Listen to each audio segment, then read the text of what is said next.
Several car symbolizes the culmination of the second stage of an... In a world brimming with innovation, certain groundbreaking inventions and their creators have mysteriously faded into obscurity. Developed the water fuel cell as a retrofit energy systems to conventional cars.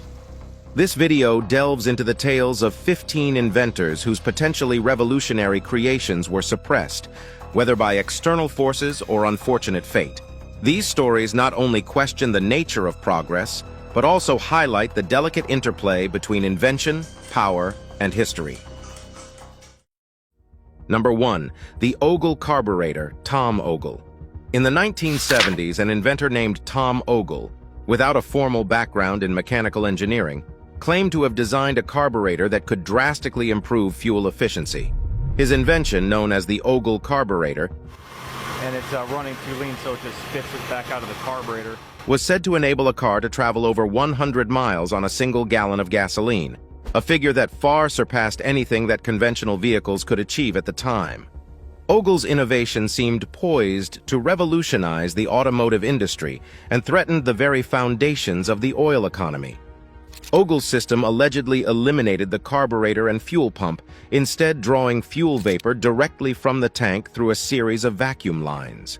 The design was deceptively simple, but according to Ogle, it allowed for complete fuel combustion and, consequently, greatly reduced emissions alongside the improved mileage. This was at a time when fuel prices were spiking due to the oil crisis, which had left the American public desperate for an alternative that could alleviate the strain on their wallets. The story of Tom Ogle is one of tragedy and controversy. After patenting his device and garnering attention from both the media and potential investors, Ogle reportedly turned down an offer of $25 million to sell the patent rights. He insisted on making the invention available to the public to ensure that everyone could benefit from the increased fuel efficiency. However, before his vision could fully materialize, Ogle suddenly passed away under mysterious circumstances at the age of 24. Official reports attributed his death to an overdose of alcohol and prescription medication, but friends and supporters suspected foul play, given the potential financial interests at stake. Number 2. The water-powered car, Stanley Meyer. At the crossroads of genius and incredulity stood Stanley Meyer, an inventor who shocked the world with his assertion of a water-powered car. The concept was simple yet staggering, a vehicle that ran solely on water, a resource far more abundant and environmentally friendly than gasoline. We're now using the gas processor to utilize the ambient air to ionize the gases, which is now mixing with the water. Meyer's invention promised a future free from the shackles of fossil fuels, a dream that resonated with the eco-conscious and the economically burdened alike. His water fuel cell, he claimed, could split water into its composite elements of hydrogen and oxygen, which the engine would then burn to generate power, emitting only water vapor as exhaust. Meyer's invention was met with skepticism from the outset. Critics argued that his claims defied fundamental principles of chemistry and physics, specifically the law of conservation of energy. However, Meyer was undeterred. He took his invention on a media blitz, demonstrating his technology with a dune buggy he claimed was powered entirely by his water fuel cell. In a world where oil prices were climbing and environmental degradation was becoming an ever-increasing concern, Meyer's invention seemed like a beacon of hope.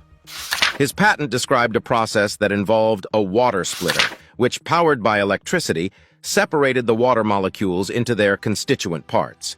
This process, known as electrolysis, is well understood, but Meyer's device claimed to accomplish it with an efficiency that was unheard of. If true, it would have been a monumental breakthrough. Number 3. Rife machine, Royal Raymond Rife. In the realm of medical marvels, few have sparked as much debate as the Rife machine, attributed to Royal Raymond Rife.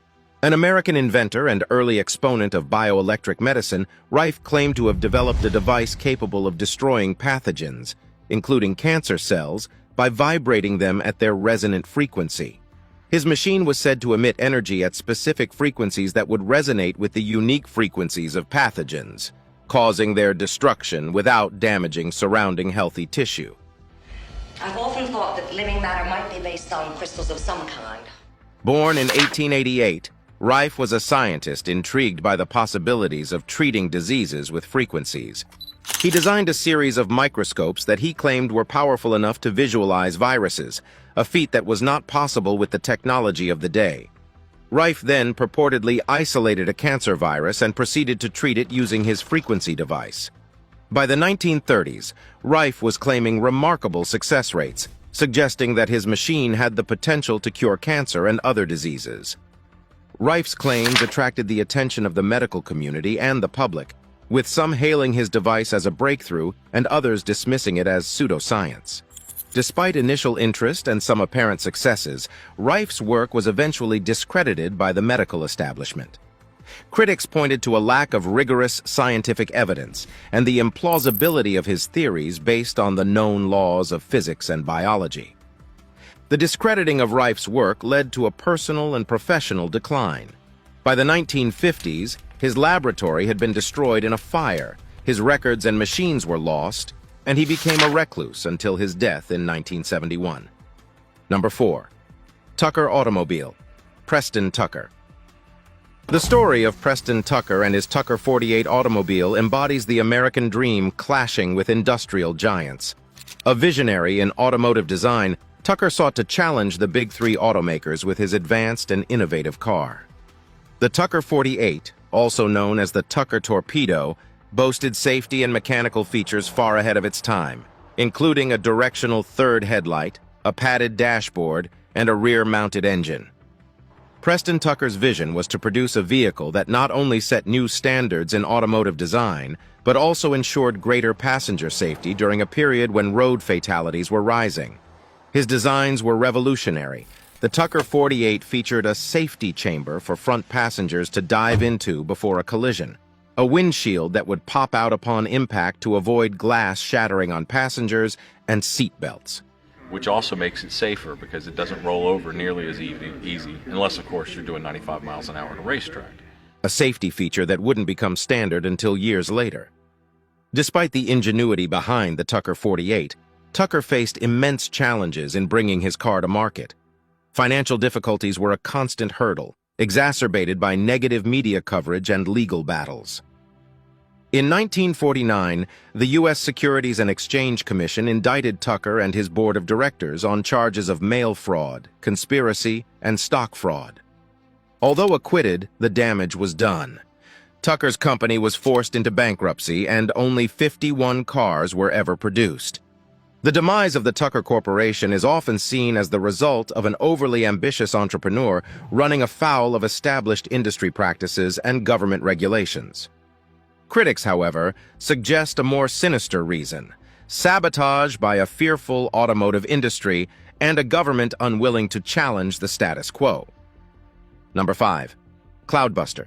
Wilhelm Reich. Wilhelm Reich, a name synonymous with controversy in the psychoanalytic and scientific communities, ventured beyond the realm of psychology into the atmospheric with his invention of the Cloudbuster. This device, which seemed to be torn from the pages of science fiction, was designed by Reich in the 1950s to manipulate what he called orgone energy, a life force that he believed could affect both human health and weather patterns.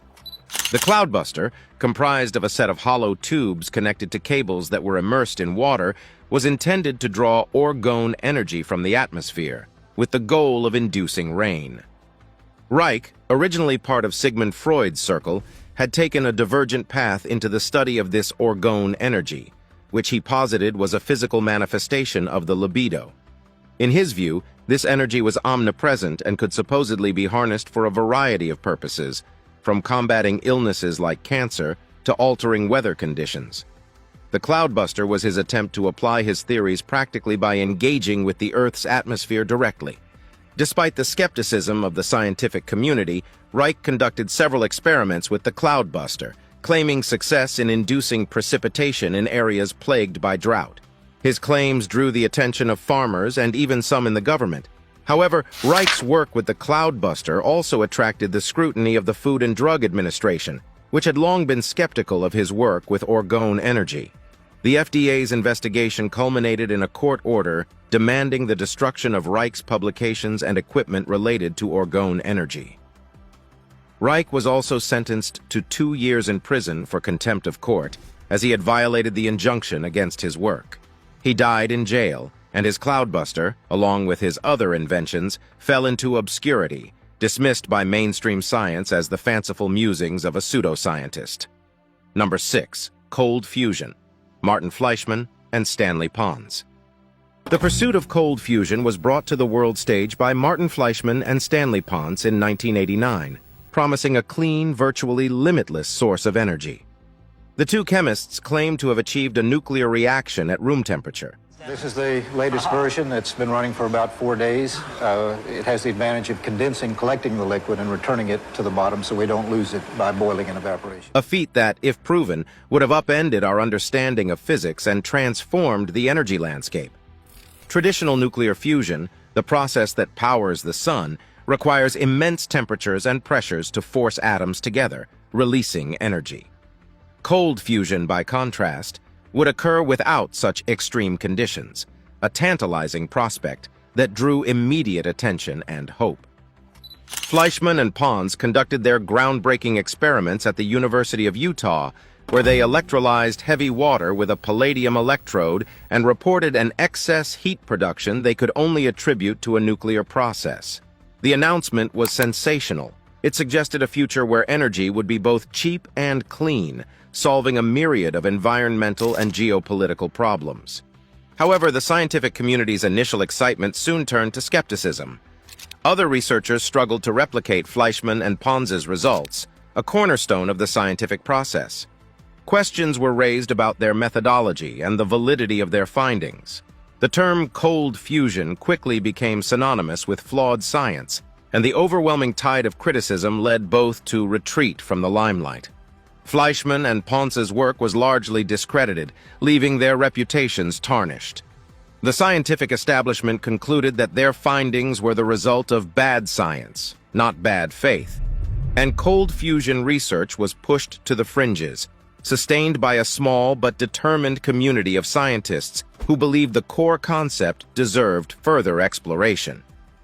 Number 7. The electric car. Various inventors. The electric car, an invention with roots stretching back to the 19th century, has undergone cycles of prominence and obscurity, often pushed aside just as it seemed poised to become mainstream.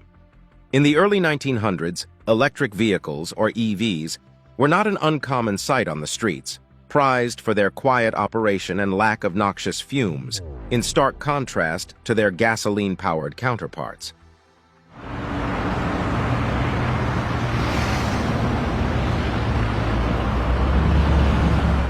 However, as the century progressed, the electric car was overshadowed by the internal combustion engine, with its ability to provide longer range and quicker refueling. Despite its early promise, the electric car faced numerous setbacks. Innovators and manufacturers who saw the potential for an automobile powered by electricity were frequently undercut by the established oil industry and auto manufacturers invested in the status quo.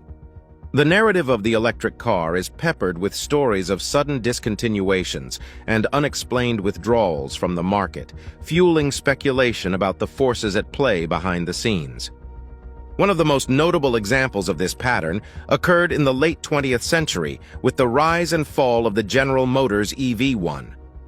Hailed as a significant advancement in electric vehicle technology, the EV1 was made available through leases in select markets.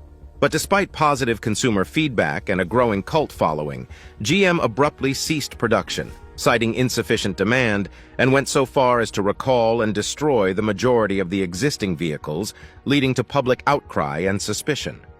Number 8. The Aerowagon. Valerian Abakovsky.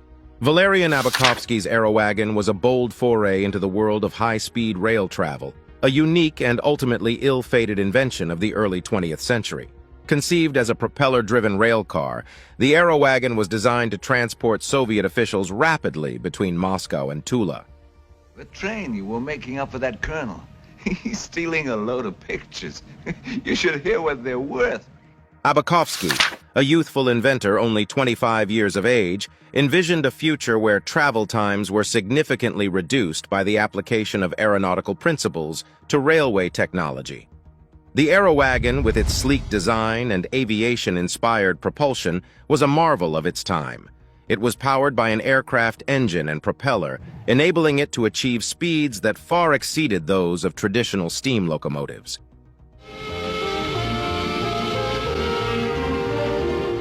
The test runs were a testament to Abakovsky's vision as the aero wagon hurtled along the tracks, cutting through the Russian landscape with unprecedented velocity. Despite the promise shown in its initial tests, the aero wagon's fate was sealed by a tragic accident on its return journey from Tula in 1921. The high-speed railcar derailed, resulting in the deaths of everyone on board, including Abakovsky. The accident cast a long shadow over the concept of propeller-driven trains, and the aero wagon itself became a symbol of hubris and the perils of overreaching technological ambition. In the wake of the disaster, the aero wagon was relegated to a historical footnote, a curious episode of early Soviet innovation that ended in catastrophe. The tragedy effectively silenced further exploration into similar technologies for decades, as safety concerns took precedence over the desire for speed. Number 9. Anti-gravity device. Thomas Townsend Brown. Thomas Townsend. Brown's foray into the world of unconventional propulsion systems began in the early 20th century, leading to his pursuit of an elusive technological holy grail, anti-gravity. Brown's experiments centered around what he termed electrogravitics, a concept suggesting that strong electric fields could affect the gravitational pull on a mass. His invention, often referred to as the Biefeld-Brown effect, hinged on the idea that charged capacitors, when suspended in a vacuum, showed a small but measurable thrust in the direction of the positive pole. Brown's work in this field resulted in the development of devices that he claimed were capable of producing this anti-gravity effect. Among them was a saucer-shaped object known as a gravitator, which purportedly levitated when subjected to high-voltage electric charges.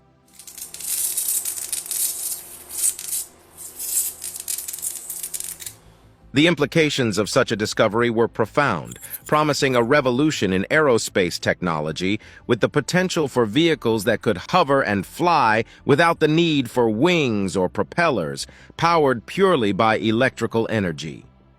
Despite the initial excitement surrounding Brown's claims, his work was met with skepticism by the scientific community.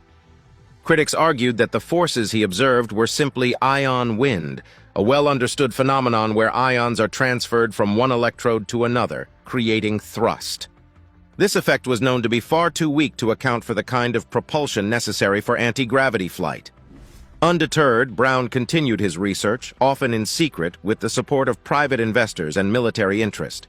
Throughout the 1950s and 60s, he sought to refine his technology and demonstrate its viability. However, conclusive, publicly acknowledged evidence of a functioning anti-gravity device never materialized. The mystery surrounding Brown's research deepened after his death. His experiments on electrogravitics had become the stuff of legend within certain circles, inspiring conspiracy theories and tales of government cover-ups. To this day, the idea of anti-gravity remains a staple of science fiction, and Brown's work is often cited by proponents of alternative propulsion systems. Number 10. The Avrocar, John Frost. The Avrocar, designed by engineer John Frost of Avro, Canada, was an ambitious venture into the realm of vertical takeoff and landing, VTOL, aircraft. During the 1950s, at the height of the Cold War, the concept of a flying, saucer-shaped vehicle captured the imaginations of both military strategists and the public. Produced by Avro Aircraft Limited at Malton, Ontario, the Avrocar symbolizes the culmination. The Avrocar was intended to be a part of the U.S. military's arsenal, a testament to Frost's innovative approach to aeronautics, which sought to combine the hovering capability of a helicopter with the speed of a jet. The Avrocar utilized a turbine engine to create a cushion of air upon which it would ride, a principle known as ground effect. The saucer was designed to draw in air from the top and expel it below, creating lift and thrust. The initial vision for the Avrocar was a craft capable of high speeds and altitudes, but the reality was a vehicle that struggled with stability and control issues, never achieving more than a few feet of altitude. Despite the significant investment and numerous test flights, the Avrocar could not overcome the inherent technical challenges it faced. The project was eventually deemed a failure, with the prototypes relegated to museum pieces and the dream of a military flying saucer abandoned. However, the Avrocar project contributed to the understanding of VTOL technologies and left a legacy in the annals of experimental aircraft design. Number 11. The Harmonic Code. Edward Leedskalnin. Edward Leedskalnin's story is as mysterious as the Coral Castle, the monumental structure he built single-handedly in Florida. His Harmonic Code, which he claimed to be the secret knowledge of the ancient builders, was credited with enabling him to single-handedly carve, move, and set massive coral blocks weighing several tons each. And make it easy for him to lift these rocks. The heaviest rock here weighs 30 tons. Leedskalnin, a Latvian immigrant, was a self-taught engineer who worked on his castle, which he called Rockgate Park, from 1923 until his death in 1951. Leedskalnin's understanding of magnetism and its relationship to the Earth's magnetic field was the cornerstone of his harmonic code. He wrote several pamphlets on the topic, espousing his belief that all matter consisted of individual magnets and that this inherent magnetism could be harnessed to achieve seemingly impossible feats. His writings, cryptic and full of riddles, suggested that he had rediscovered ancient wisdom that could manipulate magnetic forces. The physical testament to Leedskalnin's work, Coral Castle, with its massive gates and stone furniture, stands as a tribute to his enigmatic methods. Visitors to the site are often bewildered by the accomplishment, given Leedskalnin's slight frame and lack of modern machinery. Skeptics and scientists attribute the construction to the clever use of leverage and basic engineering principles, but those who subscribe to Leedskalnin's theories insist there is more to the story. The harmonic code remains a topic of speculation and intrigue, with Leedskalnin's methods and knowledge dying with him. His legacy is a testament to the power of curiosity and the enduring human fascination with ancient knowledge and the secrets of construction that continue to elude modern understanding. Number 12. The Chronovisor. Father Pellegrino Ernetti. The chronovisor was a purported time-viewing device that emerged from the shadows of the Vatican's scientific enclaves. Father Pellegrino Ernetti, a Benedictine monk, claimed to have engineered this miraculous apparatus capable of peering into the past.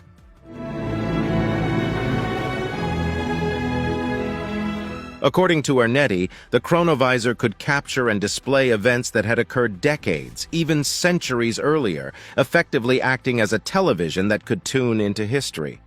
Ernetti's narrative painted a picture of a collaborative effort involving esteemed scientists and engineers, working covertly to develop the chronovisor.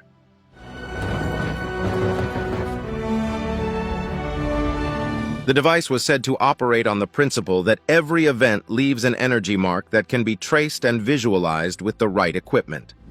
Ernetti described complex apparatuses equipped with antennas, composed of precious alloys, and utilizing a myriad of levers, dials, and screens. The monk even claimed to have witnessed significant historical events and to have observed famous personalities of the past, offering detailed descriptions of their appearances and surroundings. Skepticism naturally arose, and when pressed for proof, Ernetti presented a photograph of Christ's crucifixion,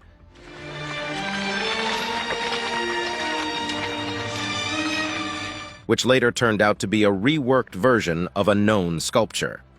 No physical evidence of the chronovisor's existence was ever produced, and the scientific community largely dismissed Ernetti's claims as fabrications. Number 13. The Harmonic Resonance Theory. John Ernst Worrell Keely. In the late 19th century, John Ernst Worrell Keely captivated the public with his harmonic resonance theory and the associated Keely motor. Claiming to have tapped into an unknown physical force which he called etheric force,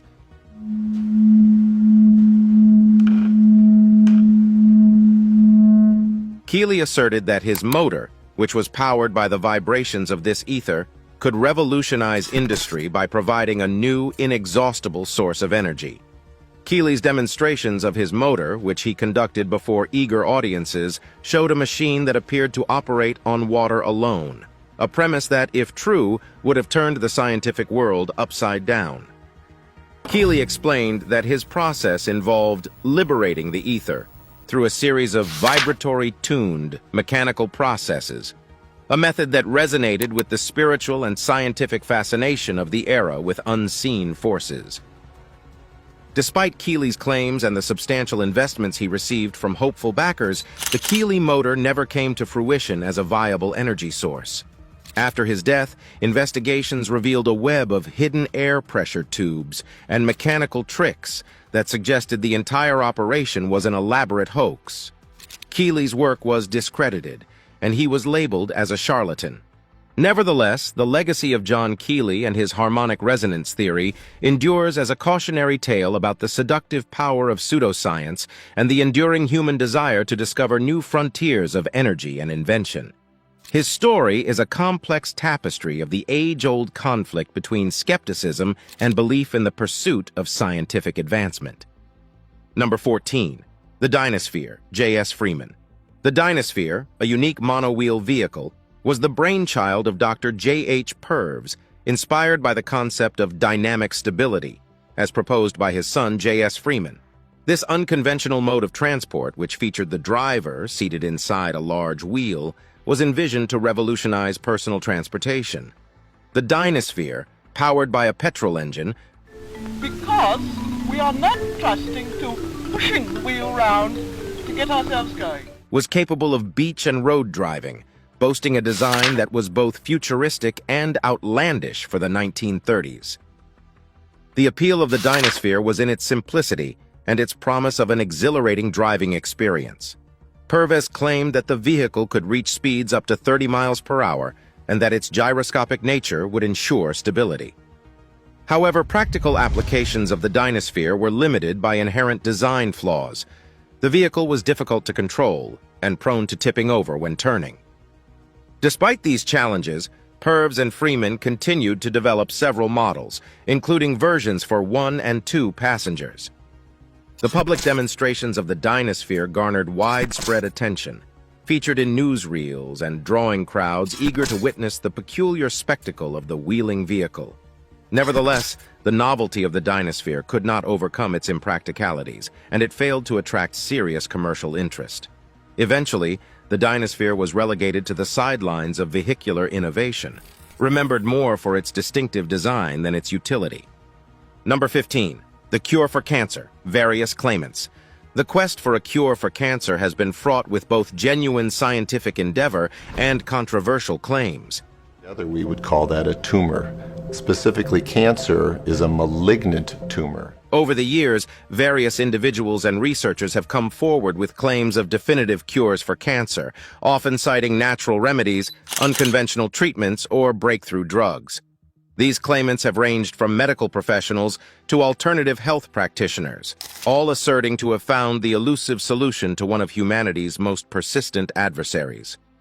One such claimant was Harry Hoxsey, a former coal miner who in the 1920s popularized a herbal remedy allegedly handed down by his great-grandfather. The Hoxsey therapy, as it came to be known, comprised an external salve and an internal tonic of herbs.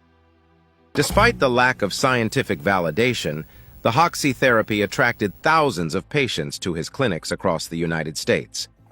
The medical establishment, however, condemned his treatments, leading to legal battles and the eventual closure of his clinics. Another notable figure was Gaston Naessens, a French-born researcher who, in the 1960s, developed a compound he called 714X.